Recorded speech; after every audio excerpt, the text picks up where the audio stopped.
Still muted?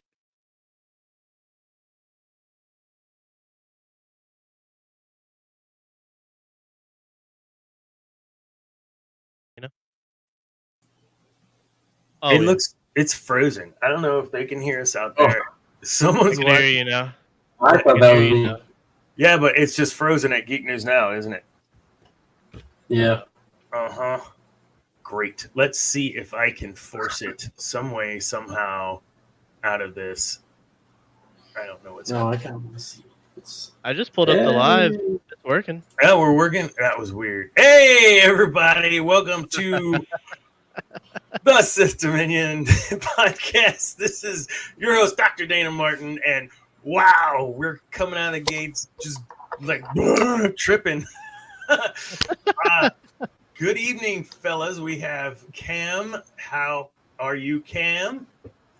Doing phenomenal. Glad to be Good. here as always. Absolutely glad to have you. And Zane, who's all fuzzy because I don't know what's going on with his iWebs, but yeah. Hi, Zane. How are you? Pretty good. Oh, wow. It's like watching Kung Fu. That's amazing. Get the roommates off the Wi-Fi. We're back in 2005, Take baby. them off. Oh, my goodness.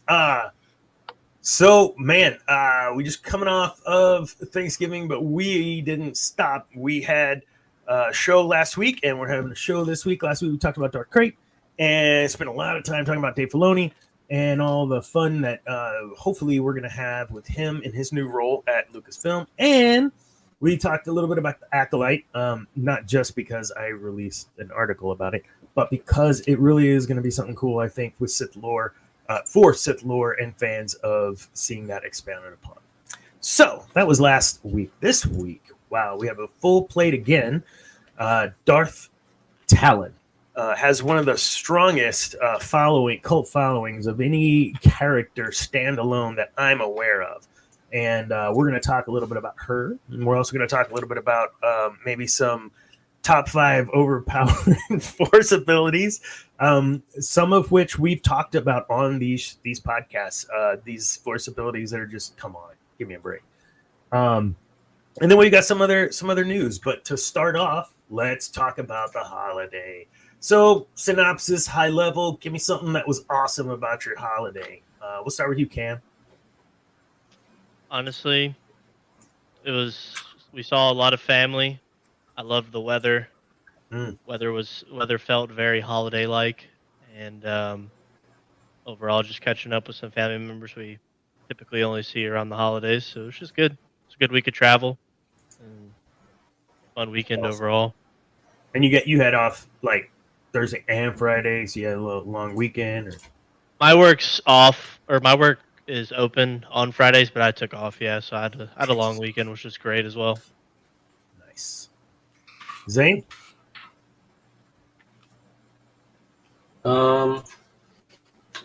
Honestly, did a lot of driving. Yeah. That's what my holidays were like. A lot of driving. We had a really, really low-key holiday with Charlotte's family, and I got a chance to see you, Zane, one last time there in San Marcos, play your Beatles set for the marching band.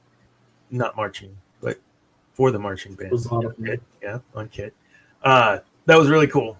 Great set, great music, and it was fun to watch. And that game was amazing. Go San Marcos. Wow, Bobcat. Go Bobcats, right? Yeah, Bobcats.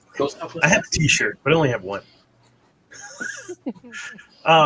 So yeah, I had a great time, but now we're back at work. And on that note, I do want to point out that next week, I know we're just getting back into the swing of things, but I've been called away to California for work for next week. So we will not have a broadcasted Sith Dominion show. However, just like the last time I was in California, we will have on Tuesday night at least an hour-long segment on TikTok Live, trying to be at the beach. Depending on the weather, I'll broadcast from the beach again, and that was pretty cool. That was fun. We got some good content from that. So, that was a mouthful, and that took a whole 5 minutes for the intro. But I think we can move on. There is a couple of things, and one of which that has picked up steam is this next bit of movie making from Lucasfilm with Taika Waititi as the showrunner. And I'm a little concerned. We were talking in pre-show about how, am I missing chats? Oh, I forgot the chats. Yo, yo. Oh, it's Josiah. What's up, Josiah? Yeah, Josiah, what's up, baby? on another podcast with the Diva Dads, we had the joke that we had 7 fans, and they were very loyal 7 fans, and they were always here. We have 1 fan. We have a very loyal fan who's always here. Thank you, Josiah. Taika Waititi, you got to kind of take with a grain of salt. The guy was first and foremost a comedian, and you see that come out in his acting and in his writing and whatnot. So you can't really trust everything he says. But I would like to kind of speculate based on some comments he had. He talked about it being more like the feeling you get when you were a kid watching for the first time. And what do you think that means? What does he mean by that? I'm gonna keep it real. I'm not a big fan of some of his comments, even the comments in this article. I feel like he just doesn't. I feel like the last thing the fan base needs is a movie that's gonna piss people off. Mm-hmm. I feel like we've had enough of those, but I think that if he wants to recapture making films that made us feel like when we were kids, I think that that's a good start. I think honestly, first and foremost, like George always said, even with the prequel hate coming out, that it was made for kids. Mm-hmm. It was made for like when I was a kid, you know what I mean? And Zane too, like those were the movies we kind of grew up on, you know. And as kind of dumb as Jar Jar was, I mean, I'm sure there were kids in the theaters that were just loving it, you know. So, I mean, I think if you go off of Thor Ragnarok, I think he can make a good movie. It just depends on, again, kind of like I said last week, respecting the characters. And I think what the Miss Marvel actress said too, making the audience care for your characters too. I think that's something that OG trilogy did, and the prequel trilogy did as well with their, you know, with their characters. So I think if he can capture that, I think he can do it. I don't think he started off on the right foot with his comments, but his movie's not coming out in the next 5 years, so these comments will probably be a mute point by the time it actually comes out. Yeah, and one of the things he said is essentially, I'm paraphrasing, it'll take as long as it takes, right? He's not, I mean, and they're giving him that freedom. And with that kind of freedom, unfortunately, I believe the fan base is going to increase expectations the longer it takes for him to push out a piece. Zane, what do you think? Well, specifically going off of the first kind of quote that was stated, where he wants to capture that joy, you know, that you had when watching the original trilogy. I think he wants to make something more magical and mystical and unfamiliar as those were. Because, I mean, at least whenever I remember watching it, it's this different feeling, you know? Mm-hmm. When I watch the prequels, I know what's already happening, and I know it's intense and it's there, but when I watch the original trilogy, it's like, oh, what is this? What is happening now? It's a lot lighter and just more airy in regards to tone. Yeah. And I think, you know, to your point too, Cam, that kind of mixes. Kids don't need these huge kids. That demographic that these movies are made for does not need the huge, complex arcs where you're like, what is what and what? If that's what he's trying to capture, then he's going to be right on par with what George has done or did. And it will piss off fans because they want to see something that they've grown into, which kind of, I think, leads to some other things we were talking about in the pre-show. 2 games coming out in the next 2 years.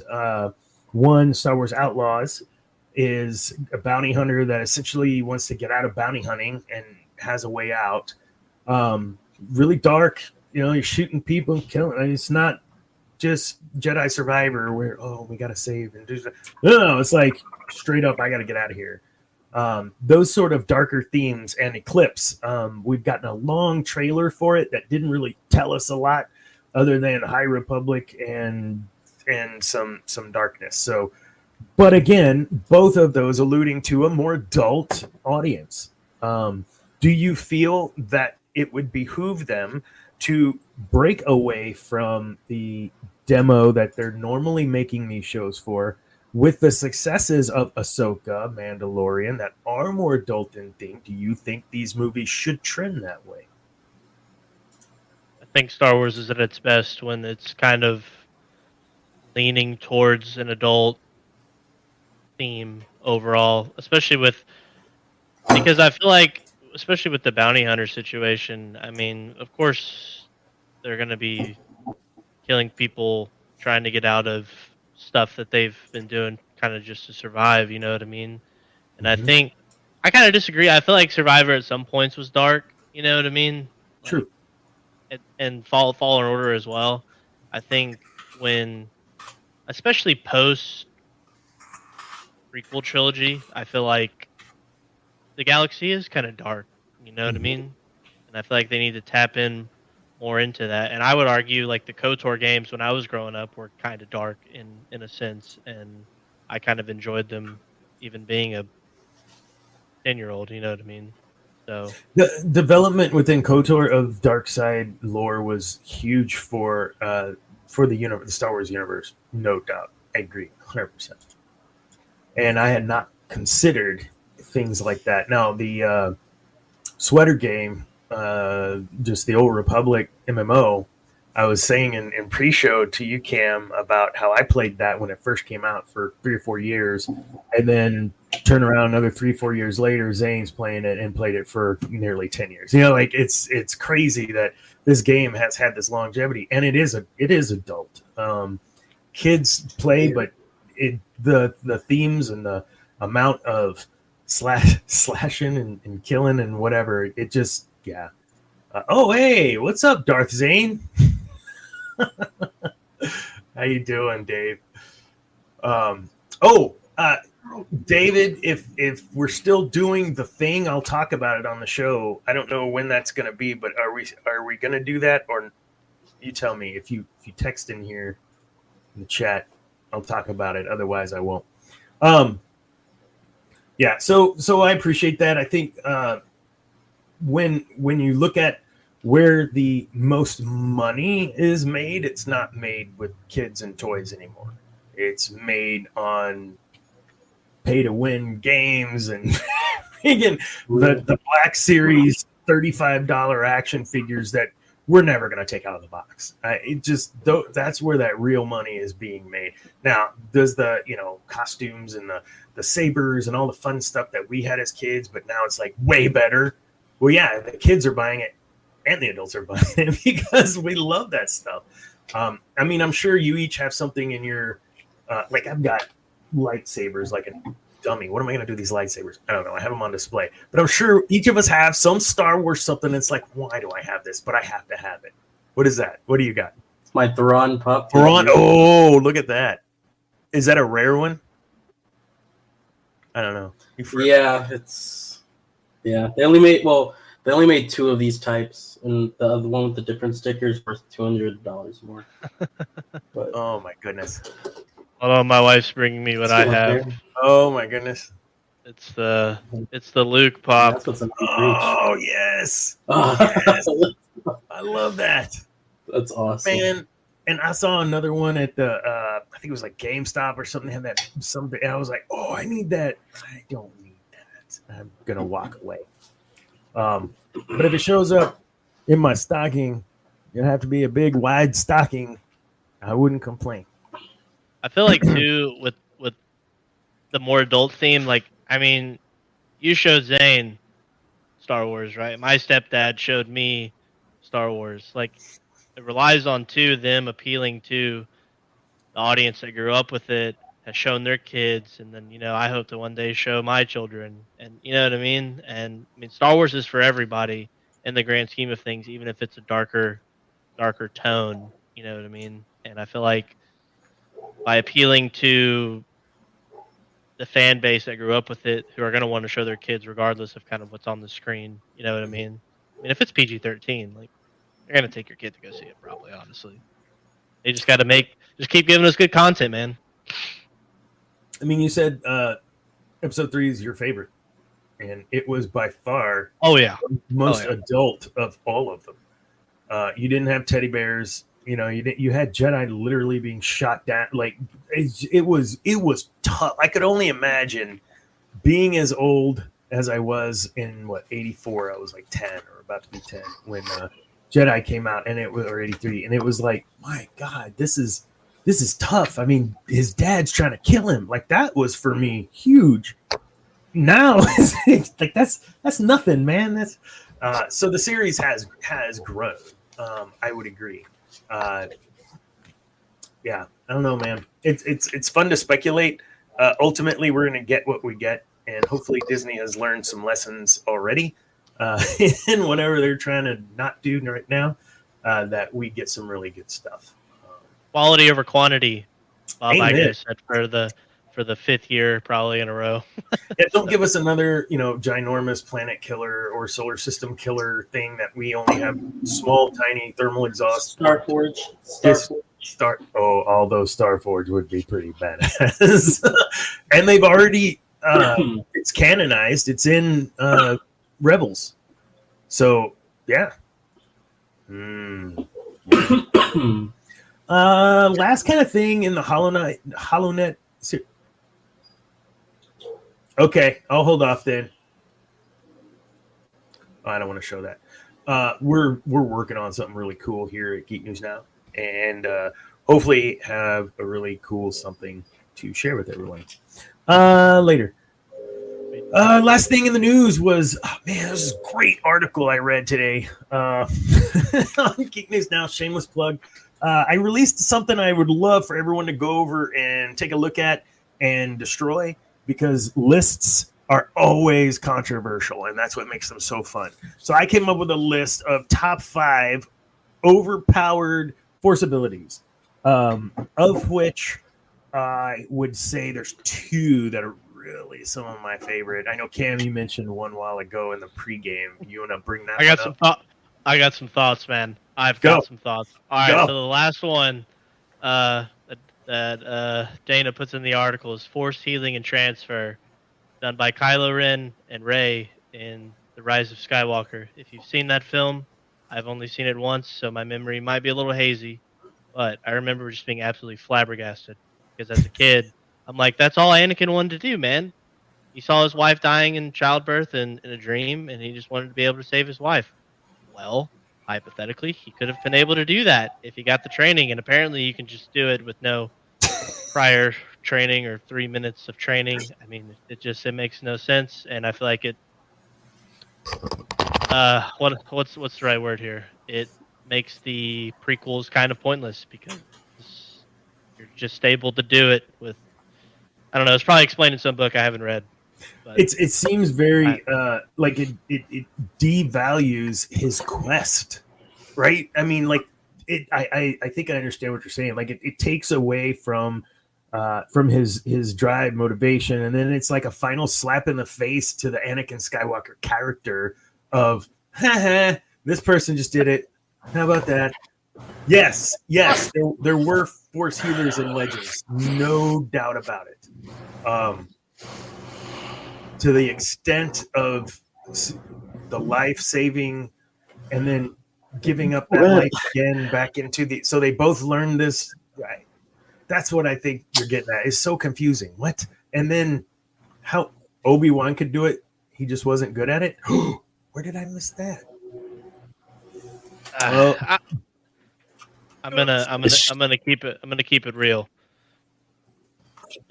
George always said, I love Legends, I'm getting into it too, but George always said the movies are canon. That's what a lot of the fan base is going to see. And if it happens in the films, which I feel like it'll be talked about in another pod, it was their goal. They wanted to make something more original trilogy-like, because they thought people hated the prequels back when the sequels were being made. So you know what I mean? It just kind of falls in line. Mhm. I get there's stuff in books and the comics and all of that, but majority of the fan base isn't going to be tapped into that Mhm. like Right. per se us three. And so it's just kind of going off what you see in the movies, and if that's just something you can do now, it's just kind of Well, the Obi-Wan Force heal thing that she's talking about was actually in episode 4 when Obi-Wan touches Luke's head after he's ambushed. It's part of the Clone Wars book. Well, it's believed, I've just looked it up. The rumor is, right, the theory is that he healed Luke in episode 4 because he literally did the same kind of movements as Rey did.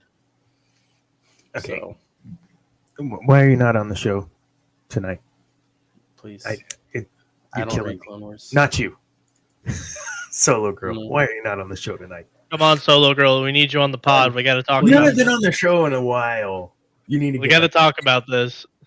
I think that's a great segue into our official kind of discussion tonight, which is Darth Talon. Except for I forgot what we were segueing because Solo Girl threw me off with the Clone Wars. The Force healing and the yeah. Never mind. I lost the segue. Forget it. We're not going to segue. Keep talking. We don't need a segue. Let's hop right in. Let's just talk it. Fired up. Right Darth Talon. Man. So there's some good. No, you're not sorry. You're not sorry. Let me jump over and do this right here. We're going into the dark side deep dive. Dr. Dana. Hold on. We got to do this thing because Doing the thing. I got it for real this time, though. Check it. Here we go.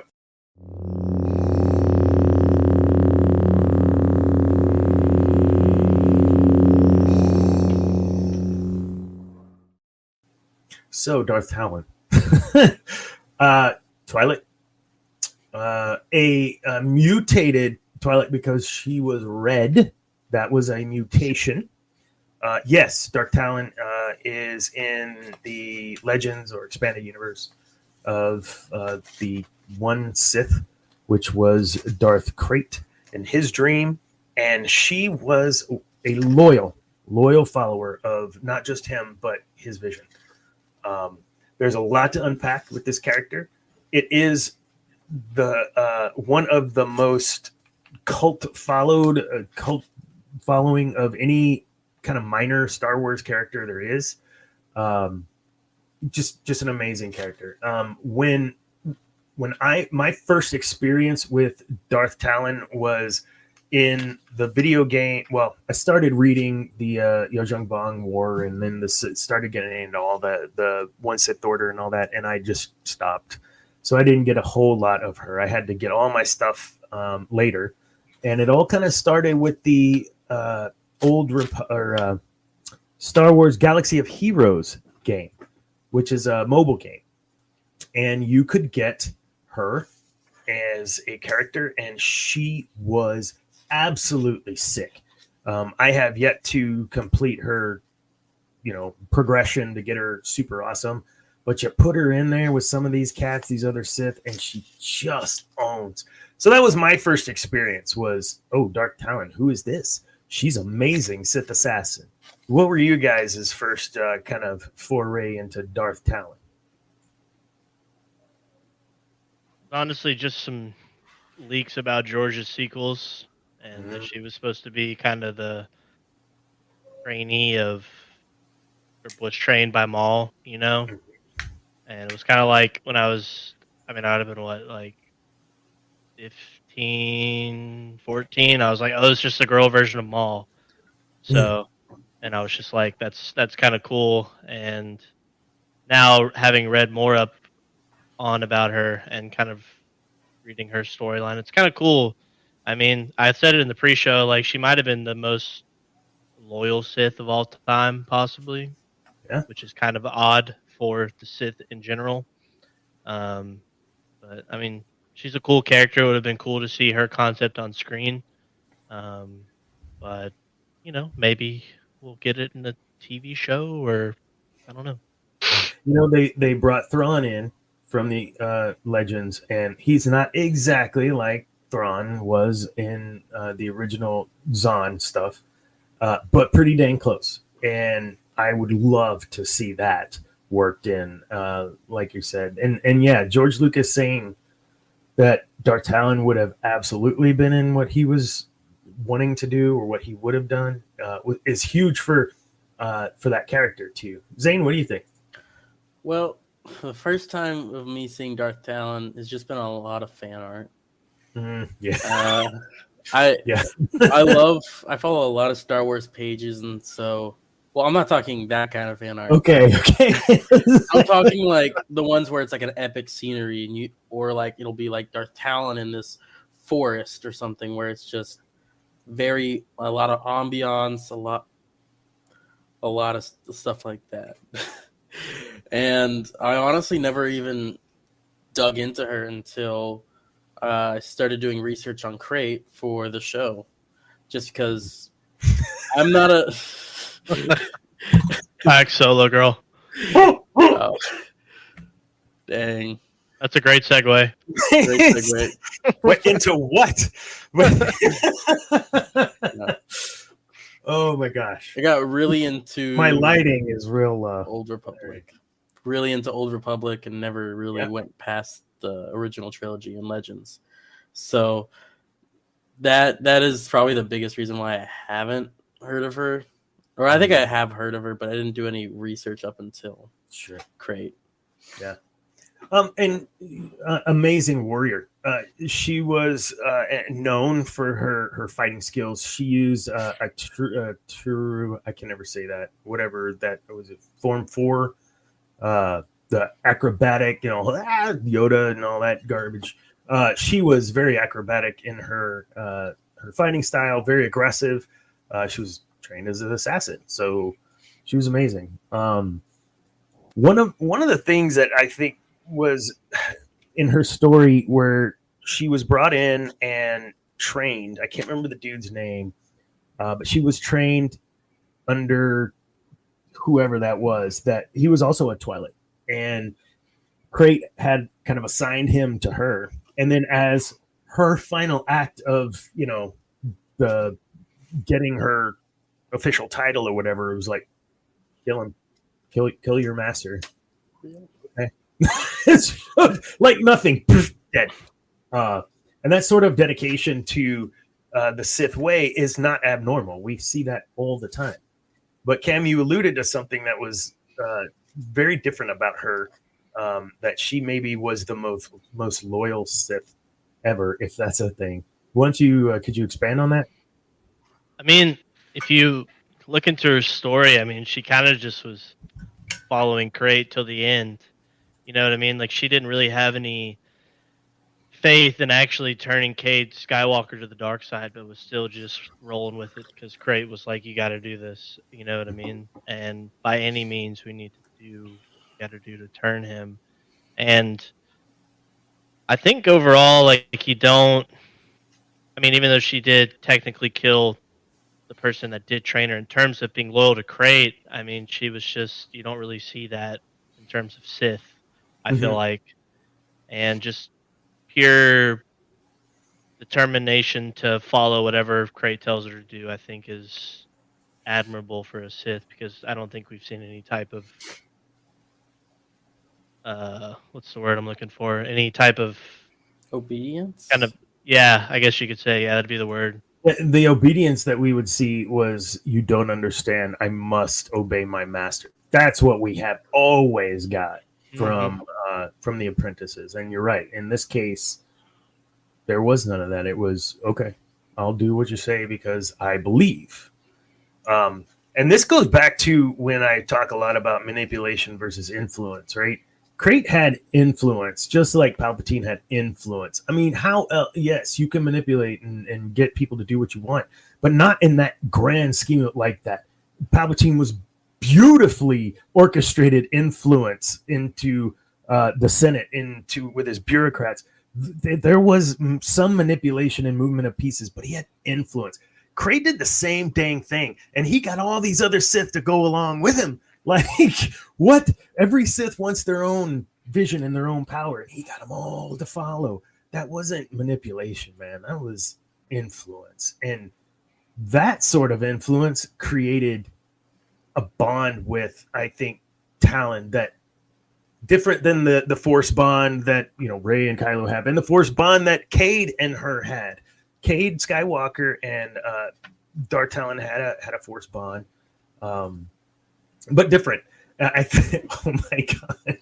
Oh, there's a throwback to the article we were just talking about. You have unlimited power, yes. So, but yeah, I agree. Zane, what do you when it comes to that sort of loyalty? Have we seen anything like that else? I mean, not even maybe in the Jedi Order you see that. You'd have to go back as far as I can remember to, if you want to include. Well, it's not Sith though. It's okay if it's not Sith. I just don't think even Revan and his Revan and everyone who followed him would be the closest. Yeah, and again, because there you go. No matter what path you picked, it was always they would follow you to the end. It's true. What is that? What is that nugget in that arc or in those arcs or that writing? What is it that draws us to the dark side and to be, oh my god, yes, that's awesome. What is it? I can't put my finger on it, and I really never have. I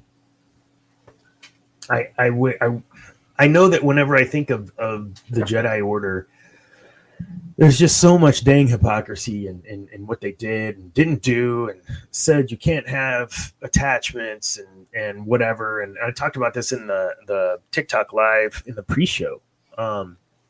You had Anakin trying to rationalize his attachment because through the use of the word compassion, right? And compassion is love, and if love is compassion, then attachments are encouraged. But no, not really. Not really, Anakin. Why do you think that is with that? I think that's a huge piece that the Sith encouraged those attachments and the Jedi did not. Why was that? Going, Zane? Yeah, I can go. Well, the Sith with attachments, it's always, emotions are strong. They're very strong. You can do a lot with emotions, even in real life. Yep. Think of someone being hurt or in some way or wanting to start a fight, and then for some reason you see this ungodly amount of strength come out of them.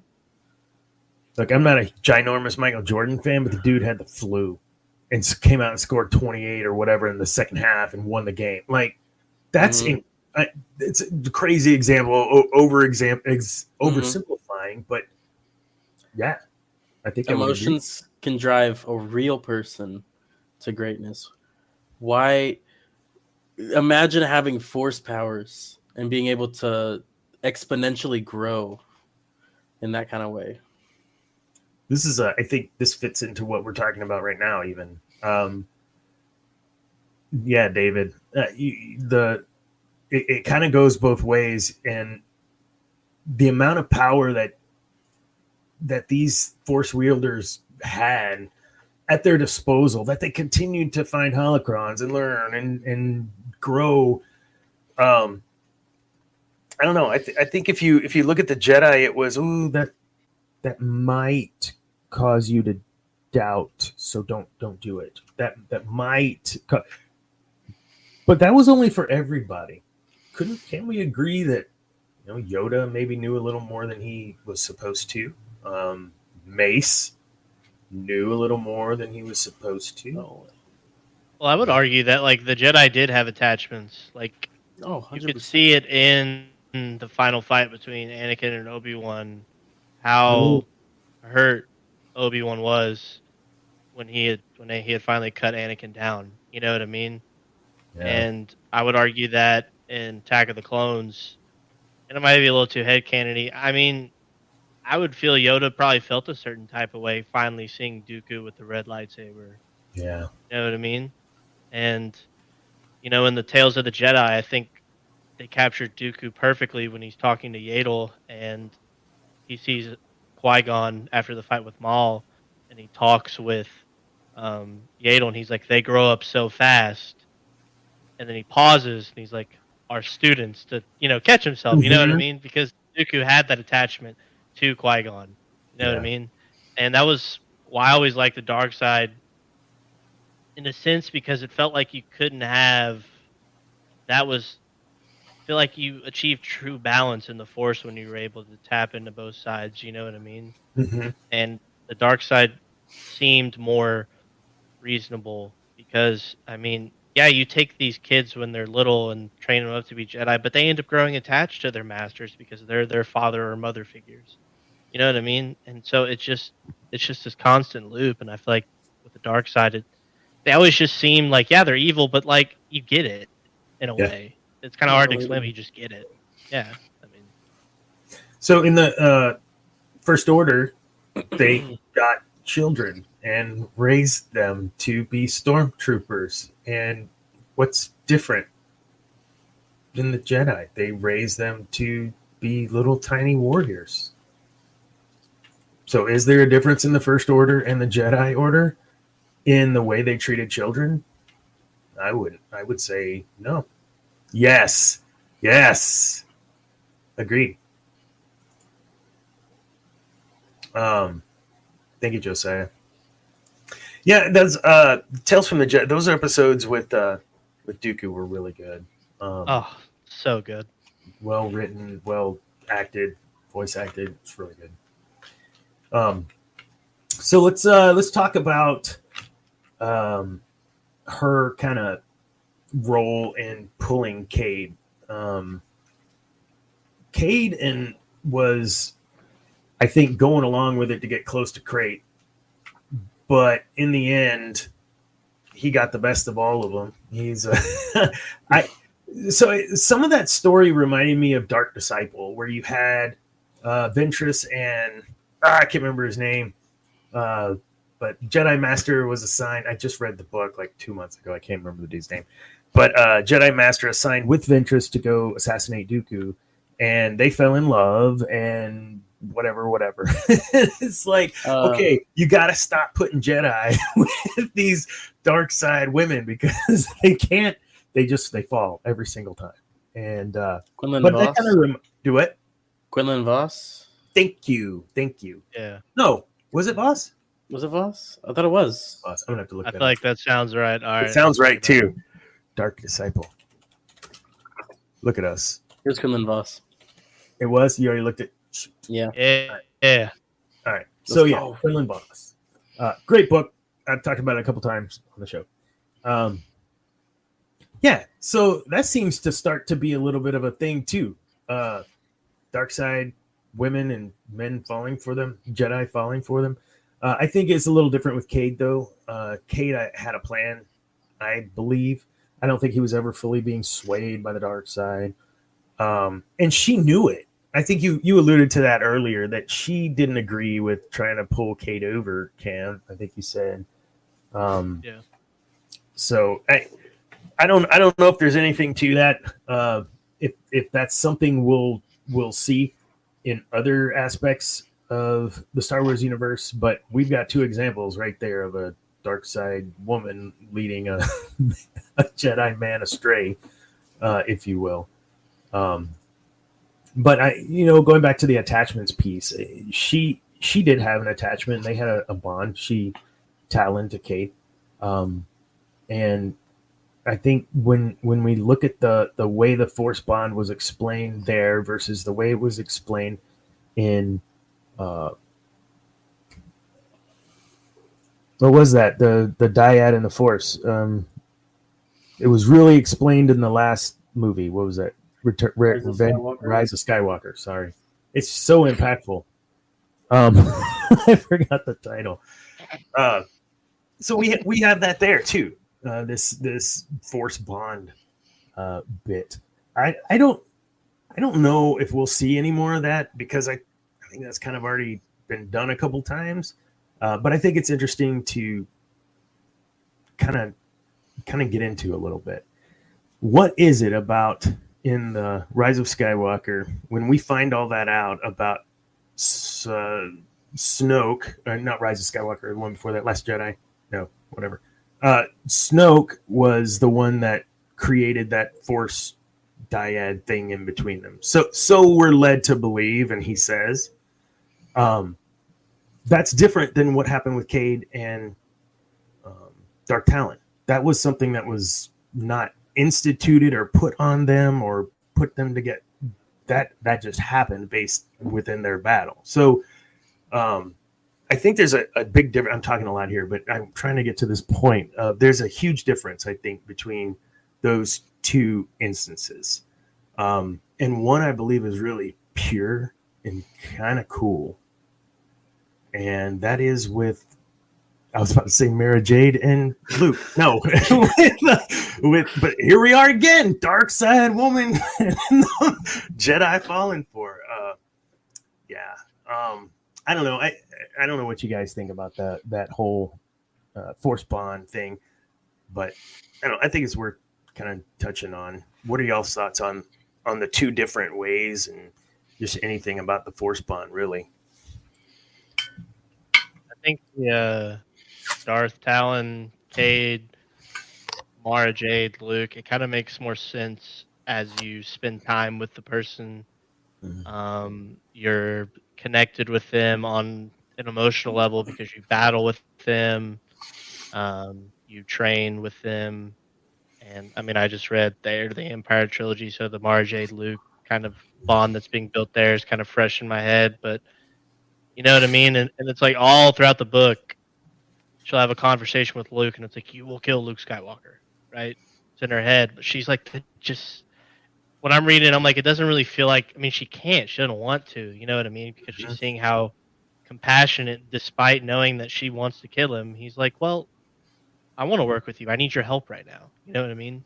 And I think that the bonds that Talon and Cade have, it's just more organic and it makes more sense because in the sequels, it just kind of felt like, I mean, really, do these people have something in like after the fight in the throne room in The Last Jedi, like, it would make more sense as to them having, that was kind of the first real organic interaction I feel like they kind of had.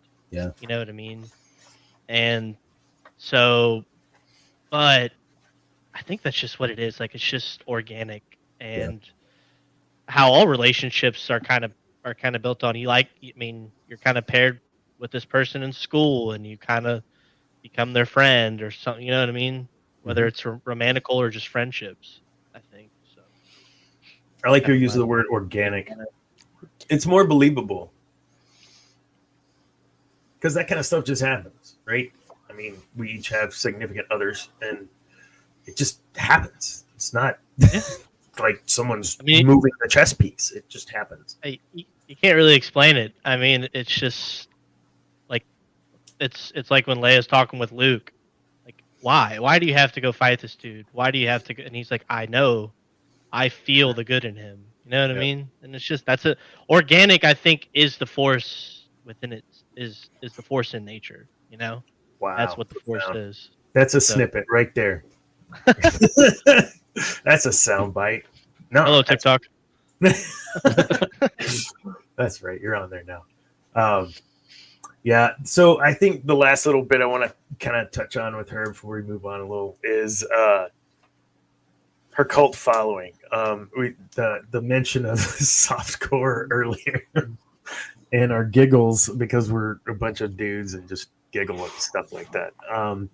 But no, I don't. The Twi'lek species in Star Wars, this is just fact. It is a part of slave trade and sex slave trade as well. You see it in Return of the Jedi with Jabba owning one, and you see all through the games too, dancers and whatever. You could even be a Twi'lek dancer in the Galaxies game, which I did because I got a lot of money dancing and buffing people. That's what you did, and God. We're children. So Star Wars is made for children. No. So when you take a Twilight and then you make her, even more accentuated in areas and putting on the armor that she had or lack of armor, then yeah, there is a lot of fan art out there that we would not show on this show. But my point is more, wow, how captivating this character was or is, that there are so many people willing to spend all this time creating them in other positions or situations, which is okay. It's art or whatever. Did she have to look like that or be like that? No. But she does. And would Cade have been attracted to her otherwise? I don't know. Maybe. Captain Kirk, she had red skin, blue skin, green skin, didn't matter. 5 eyes or 2, didn't matter. Was Cade like that? I hope not. Captain Kirk was kind of gross. But when you look at the amount of that following, I don't know that there's any other character. Oh, there is another female character that I've seen a lot on like that. Bounty Hunter. Zam. Sam? Zam. Zam? I think so. Maybe not. No, not Zam. I'd see Aura Singh over Zam. It wasn't Aura Singh. Anyhow. I just thought it was cool. That is the... I'm trying to talk this in PG-13 and it's just not working. I feel like she can be feminine in her appearance, kind of, attractive, right? But still powerful, right? I don't feel like anything that kind of, you have some fan art that can't show on the screen or whatever, but it's like, she can still, you can still be attractive and powerful at the same time, whether you're fully clothed with a mask on, or you have Darth Talon attire or Slave Leia attire. I don't know. No, and Star Wars has never been. I have disagreed for a very long time with the fan base that says that there's no women in Star Wars that are powerful, whatever. Leia was she was badass. Like that's the first. She was amazing, and all the little girls wanted to be Princess Leia, and all the boys wanted to be Luke, and we all played on the playground and fought and had fun. Darth Talon would absolutely be powerful Sith Lord or Sith assassin that just would could do acrobatic saber fight, just amazing. I would love to see this in live action. I would love to see her in live action in a real movie, and so. Going back to what we talked about earlier in the show, George Lucas, do you think that Taika Waititi might include some of that in his, or is he not capable of that series? No, talk to me. Zane, go ahead. You started shaking first. Let me pull up the quote where he said, "It will be a Taika." I can't say his name. Yeah. Taika Waititi. It'll be one of his films. It won't be a Star Wars film. And so I think regardless on content of the film, which we now know that at some point in the process, Filoni will have his hands on it. True. Hope. That's what they say. That's what they say. I think he's going to take it in a completely different direction. Looking at his previous movies, it's not convincing enough in that favor. I don't think he's gonna do anything like that. No, I love Ragnarok. You brought that up earlier, Cam. Ragnarok's but I great. would not love Star Wars in the style of Ragnarok. It's too bright. Well, I saw it when Taika Waititi was talking about the Thor movies. He was like, I didn't read the Thor comics as a kid. Like, I just thought this would be a great way for me to feed my kids. I was poor. You know what I mean? And again, I talked about what I don't know her name. I think it's Iman something, the Miss Marvel actress, talking about how they can get people back in theaters, get the Avengers Endgame level hype, right? I said it last week too. You got to get people in there that love Star Wars. They love the world. They love the genre. You know what I mean? And I mean, if Taika Waititi's going to go in there and just make his own film, like, okay, well, you're a good filmmaker. We like Ragnarok, but like, do you understand Star Wars? Like, are you going to create characters that fans are going to want to interact with and buy the toys, buy the shirts? You know what I mean? Have the posters in their room. I don't know. You know what I mean? Like, you get somebody like Dave who's got a Plo Koon costume or figure in his garage. You know what I mean? You got a Sam Witwer. You got a Freddie Prinze Jr. type. You know what I mean? Like, you get those people in there that actually care about the story. They care about the world instead of just a bunch of people that are in there trying to make a quick buck. Yeah. That's kind of where I feel like movies as a whole have lost their way in a way. And I feel like if he's just going to go in there and do his own thing, that's cool and all. I want it to be good. Like I said last week, I want Star Wars to be great. I love people that love the sequels, even if I'm not the biggest fan of them. But like, we got to get some people want to make good content that understand kind of the boundaries that we're set in, you know. Yeah. And hopefully, if they let Dave do it, they can do it. But I mean, I don't know. I think he's going to create something that we've probably never seen, and it may be good. Rogue One was great, but yeah, never know. And he's directed some of the episodes of Mandalorian, I believe, along with some other folks that didn't have huge Star Wars backgrounds, and they did great, huh? Was that the Jack Black episode? That seemed more his style. I couldn't tell you off the top of my head which episodes. It would make sense if it was. Let's see. Because we have the interwebs right here. What was it? Mandalorian.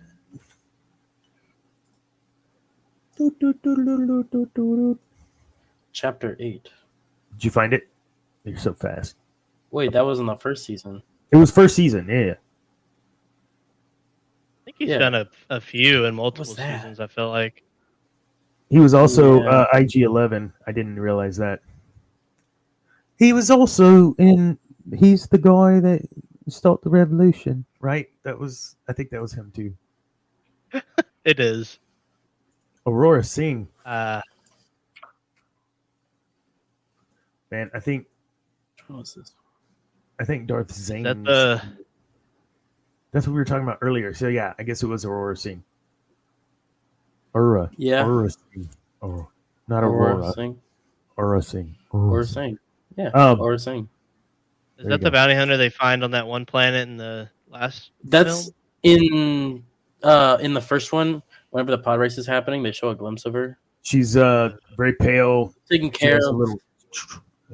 She's like a Sam, shapeshifter. Anything she wanted. Yeah. Yeah. Sam. Yeah. Yeah. Aura Singh. What else here? So yeah, let's move through this. So when we look at truly located further, the fan theory piece of all this. So we were moving into this, seeing if maybe a Darth Talon type figure would hold up. Oh, talk to me, Goose. Oh.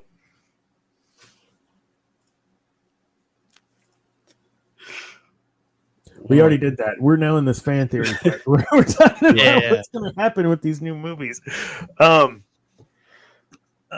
Shoot. Yeah. So do you feel that I don't want to spend whatever on Waititi, but is it in the right hands? And I guess only time is going to tell, but with Dave Filoni at the top, do you think he's going to have the red ink pen power over what is released the way that Kathleen Kennedy apparently has?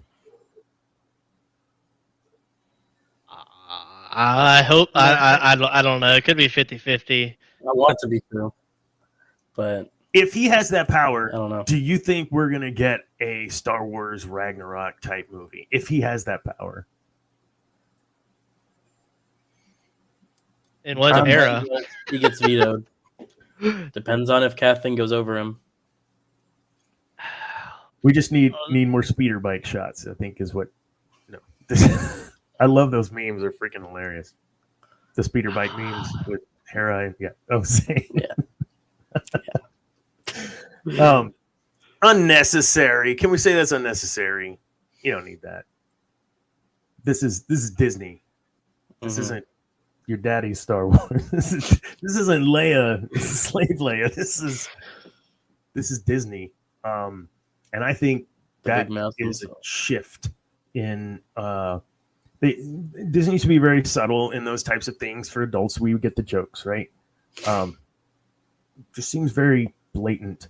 And I think it's fitting that Hera was brought up there, considering we're talking about Darth Talon, who is very seductive in nature. She got her way by doing certain things or speaking in certain ways and then enacting her own embodiment of the Force on them to get her way.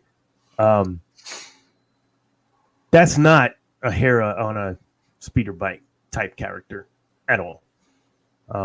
And if we don't get characters, I think, like that from the dark side in the next couple of years with the Acolyte, with the Eclipse, whatever that's going to end up being, I think they're gonna start really losing us, the fans with jobs and money that continue. Is that not real though? I mean, we're the ones that fund it. That is. I mean, that's the take. That's why. I mean, I'm glad you said that because that was what I was going to allude to. I would argue they've lost a good fraction of them already. That's kind of what I said last week. Dave coming over might have been too late for some fans, at least. I mean, I think 9 years ago today was when the Force Awakens trailer came out. Like, I remember watching that and I was like, "Oh my gosh, Star Wars is back!" Heck yeah! And I mean if we get right, Finn popping up in the desert, a stormtrooper with his helmet off in the middle of the desert. What's going on? And why is he looking low? Yeah, and I'm like, what are we about to get? And if they can capture something like that, I feel like we can be on the right track. But I don't know. The Acolyte's going to be pretty big because they need to. Josiah, I swear. They gotta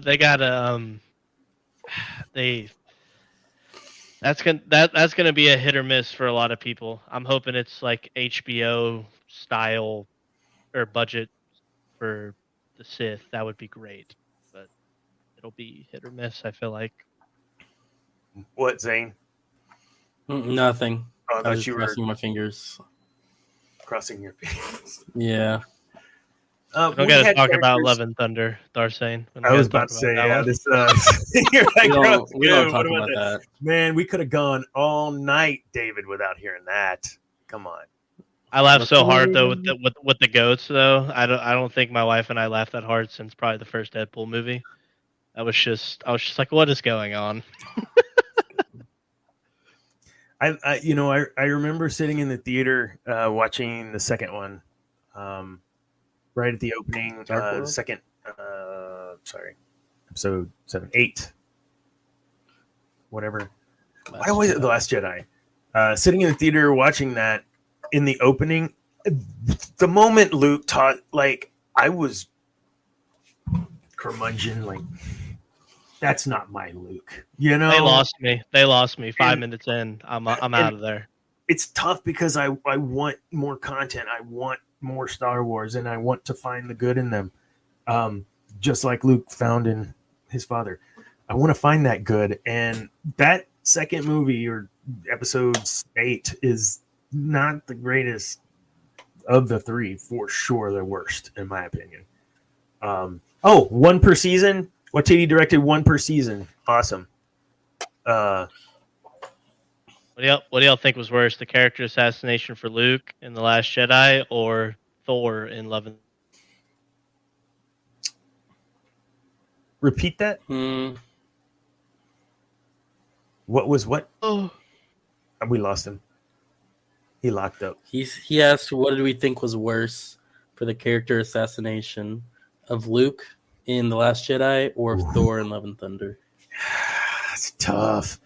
Probably Luke, just for me, because I grew up with expanded universe and what he became. He became way greater of a Jedi than what they even depicted to him at the end, giving his life, force projection across whatever it got. Like, yes, amazing, superpower. Probably should have made the list of top 5 if I'm being critical of myself. But that was not the Luke I was expecting to get.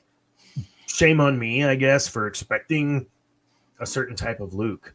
But I don't think it was wrong for us to want that. I don't think it was wrong of them to not give us that either. There was nothing about that character that I think Luke, Mark Hamill has been vocal since about he didn't like it either. But ultimately, he acted his ass off and did his best for that role, and I have super respect for him. I think our boy Thor, Chris Hemsworth, yes, Chris Hemsworth, probably felt the same way, and I haven't seen anything. Doesn't mean he hasn't said it. I just haven't seen anything where it was like, yeah, that was stupid. But I acted my ass off, which he did. He's a consummate professional. He said that if he came back and did another one, he would prefer it to be not what the last 2 films had kind of portrayed Thor as. Which I agree. I mean, at the end of the day, like it's their property. Like, they own it. They can do whatever they want with it. They have no right to give us, like you said. But at the end of the day, like, no matter what Kathleen says, there is source material. Yeah. And we know there is stuff to go off of for the future. And you don't have the original 3 interact with each other on screen in your sequel trilogy when they're all old of age. That's when it made no sense. Yeah. You had a hodgepodge. That's a great point. You had a hodgepodge of opportunities where everyone kind of saw each other, but never everyone at once. Our heroes lost at the end of the day. Han was a deadbeat dad who failed. Leia, I don't know. I guess Leia didn't really have any type of arc, I feel like. Yeah, and Luke quit the Jedi because his nephew had a bad dream. Night terrors. Yeah. And Leia, I would say she wasn't what we anticipated her being. Not from what we learned in the expanded universe. And her and Han were awesome together. They were a huge force against, the battling against forces of evil in the galaxy together. And even in times when they weren't, super solid, they were still together and they still made shit work. And I think we missed out on Mara Jade and Luke, and we missed out on all those things that made these characters, going back to what you said about Sith in general, more relatable. I could relate to Luke and his struggle with his father. For anyone who knows me in my past, that makes total sense.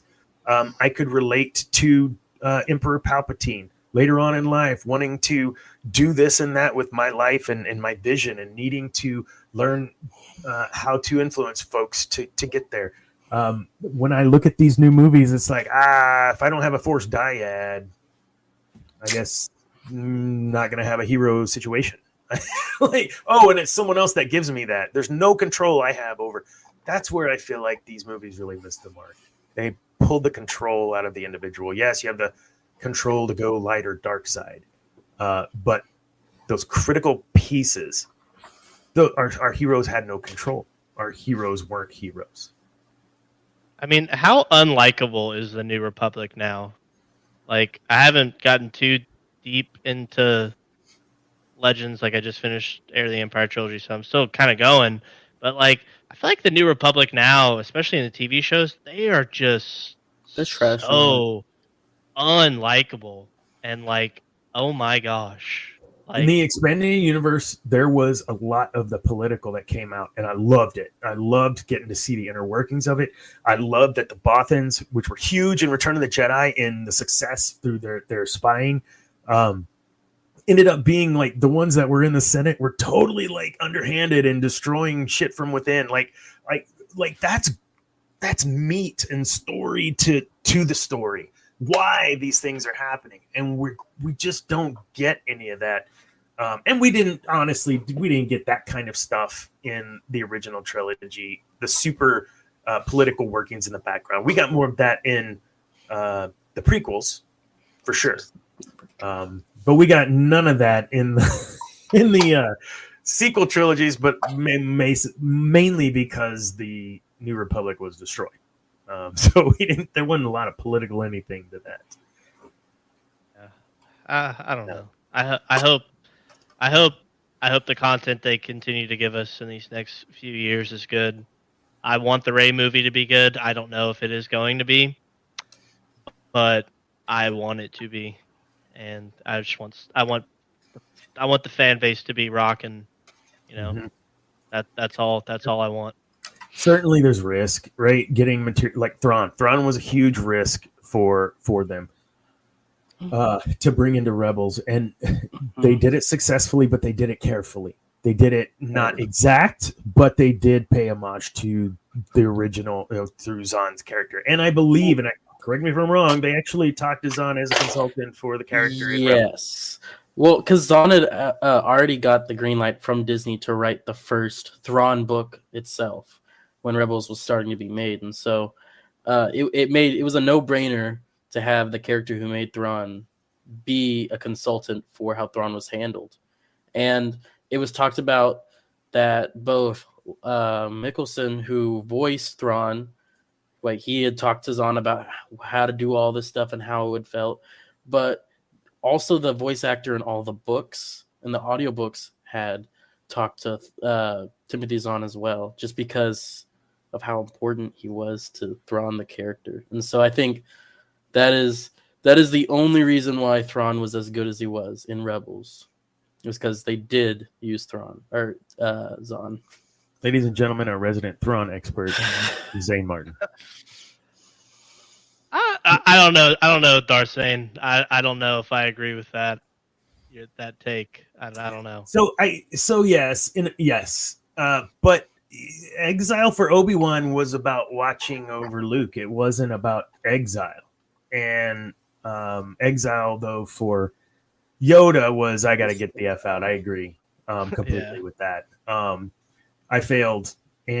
But see, my problem isn't with what they did. It's why they did it. I think that's not the Luke that I knew from, and I get it. It's the expanded universe is not canon, but that's my biggest hang up. I couldn't get over. Sure, you introduce Rey, Finn, and these other characters, which are essentially the characters from the first series, but all these characters I didn't know. They were fresh and new, but you brought in a character that I did know, and it was out of character, maybe not for what you're stating, and I agree, David, but it was out of character for what I knew him to be based on what I had read. Maybe not fair for me, but I feel like the main problem is, and this is kind of answering what David said earlier, kind of like they had been training or whatever. It's so much of the sequels that happens off screen, and it doesn't really kind of make any sense. Like I would have had no problem if Luke, fails the way he fails. Say if we saw it in Force Awakens, you know what I mean? How he's just Finn is turning to the dark side. He's failing his best friend and his sister and his family by losing this kid to the dark side. And in a moment of weakness, he tries to end it, which I still, honestly, at the end of the day, don't really agree with anyways, because his mass murdering father, he saw good in. I feel like Luke sees the good in everybody. He saw the good in Mara Jade, who wanted to kill him. That was her mission. That's what she told him, And I don't know. That's not canon. Oh, okay, but it's some sort of source material, right? And no, I don't know. We could talk about this till our mouse go dry. No, I get it. The Luke that we knew, not even expanded universe, the Luke that we knew that was the only person in the world that believed, even his own sister didn't believe his father was savable. Leia didn't even believe that Kylo was savable. That's a whole nother episode. Palpatine Leia didn't believe he was coward. savable. Who? Palpatine didn't believe. He was like, you can't turn him. Like he is so far gone. Like I have done my job.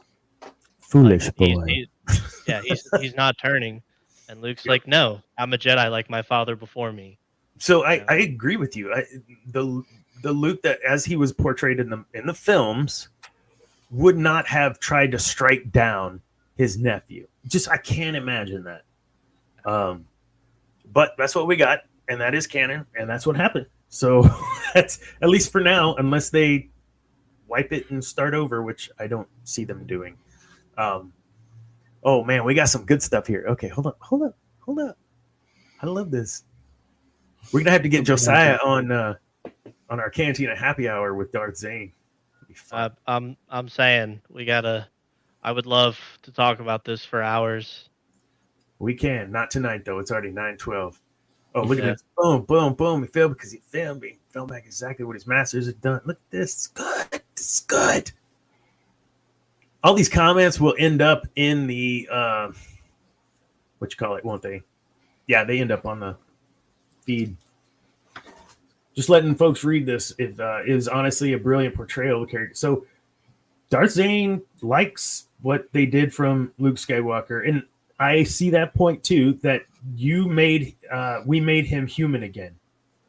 In the expanded universe, what I miss?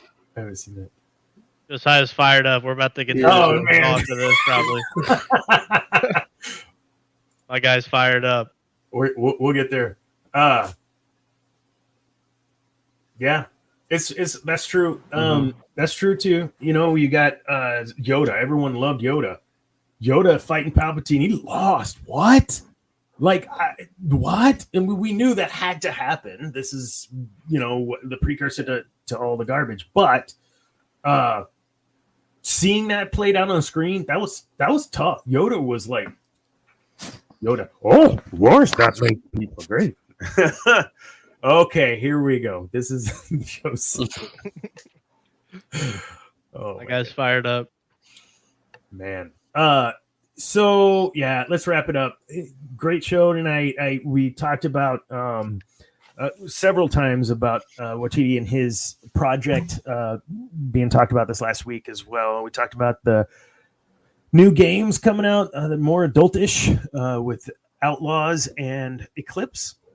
We also touched on how Darth Talon was amazing character, well written, loyal to the end, which is just a rarity to just sit as a Sith, sit in a spot and know that's your role and just be that. I mean, even the Grand Inquisitor had, his own motivations for doing what he was doing. So then we went to what? Oh, we talked about George Lucas and how he was like, no, totally. Darth Talon would have absolutely been in sequels that I wrote, and which is amazing, and not for the reasons I think that I don't know. He did put Slave Leia together, so he's just a character, man. He's so funny. He's like, yeah, I don't consider Legends canon, but I'm going to use that character for sure in the movies. 100%. Wow, Lucas. What else? We talked about article on geeknewsnow.net, top 5 overpowered abilities. Go argue there, Josiah. I'm sure you will disagree with something on there.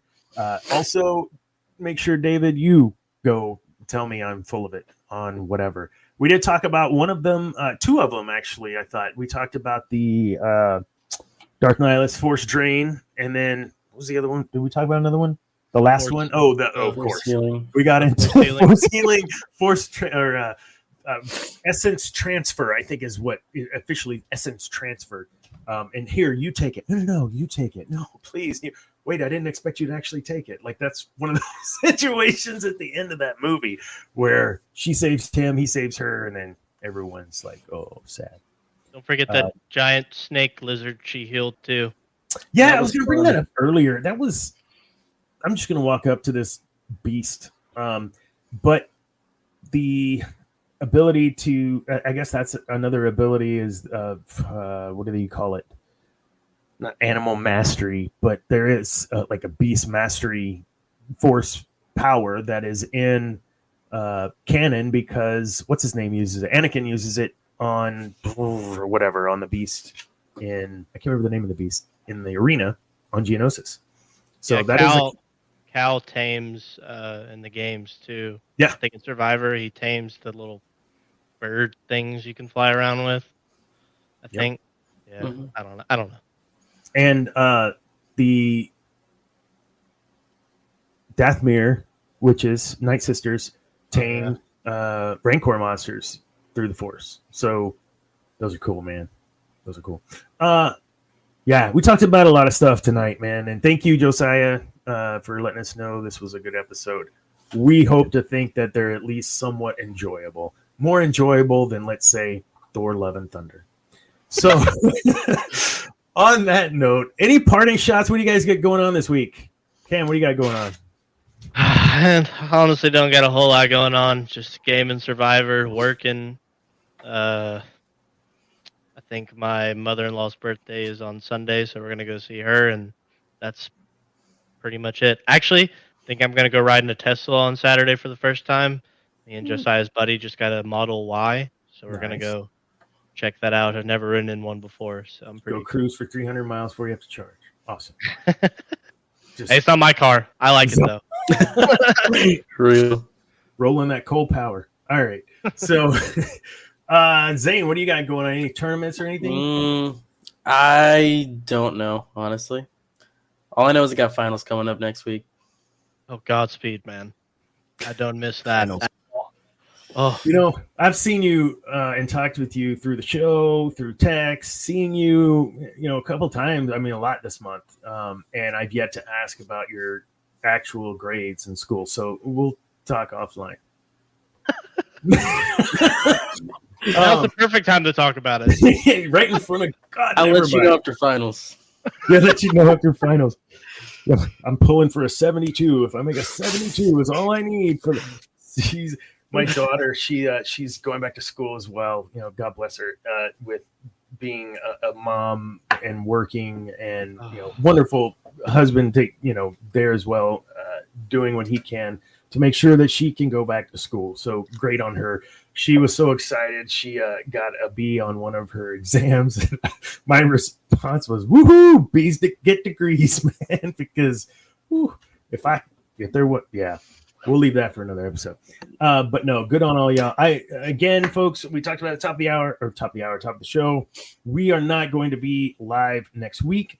I will be in California, and I will hopefully be in a position where I could do a live TikTok, and we will be maybe at the beach like last time. So all that being said, we will be back the week after talking about, I don't know, but we will absolutely let you know when we know. And Cam, Zane, we'll see if we can't get y'all back on. We'll have to get Solo Girl, or maybe we pull Josiah and Darth Zane on for a little bit to go at it. I would love that.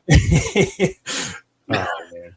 All right, folks. Well, Cam, thank you for joining. Zane, thank you for joining. Great show. And we will see everyone in a couple of weeks. And remember, kids, peace is a lie. There's only passion. Good night.